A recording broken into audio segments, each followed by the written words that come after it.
আল্লাহ গানের দুশমন। ইন্নাল্লাহ হারামা আলা উম্মতি আল খামরা ওয়াল মাইসির আল কুবাতা ওয়াল কিদনিন আল গুবায়রা ওয়া কুল্লু মুসকিরিন হারাম। আমার উম্মতের জন্য আল্লাহ তাআলা হারাম করে দিয়েছেন মদ, জুয়া, ঢোল তবলা, বাঁশি, মদ, মাদকতা সব হারাম করেছে।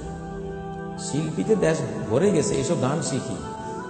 আল্লাহ নবী বলেছেন, মান জালাসা ইলা কাইনাতিন, কোন শিল্পীর কাছে যে বসবে, ফাসামে আমিনু, তার কোনো গান শুনবে, তাদের কোনো অনুষ্ঠানে বসবে, বা যে কোনো মিডিয়া যে কোনো ভাবে ওদের কোনো গান শুনবে, সুব্বফি উযুনাইহিল আলুকু ইয়াউমাল কিয়ামা, তার দুই কানে সীসাকে উত্তপ্ত করে জাহান্নামের আগুনে ওটাকে দুই কানে ঢালা।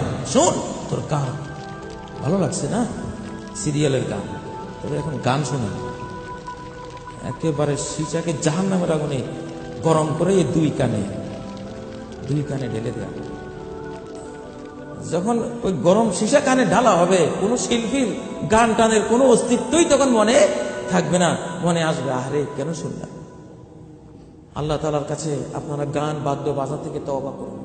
নবীজি বলেছেন, মান মাতা ওয়া ইনদাহু জারিয়াতুন মুগান্নিয়া ফালা তুসাল্লু আলাইহি, যে মরে গেল তার কাছে একটা গায়িকা আছে, শিল্পী আছে, যার গান শুনেছে, তার জানাজা পড়ো না তোমরা, তার কোনো জানাজা নাই।